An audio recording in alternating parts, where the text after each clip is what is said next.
Agora, para encerrar de verdade, um recadinho aos políticos burgueses que mendigam os nossos votos.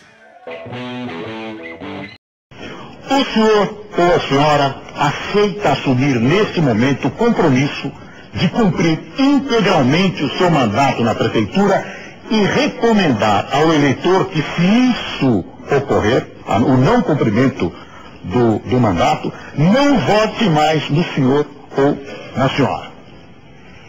Eu assumo esse compromisso como já assumi, embora alguns candidatos adversários gostem de dizer que eu vou sair para me candidatar a presidente da República ou a governador, etc. Não, meu propósito, minha determinação, meu compromisso é governar São Paulo por 4 anos, por 4 anos, por 4 anos. Este é o meu compromisso com o prefeito, essa é a minha determinação.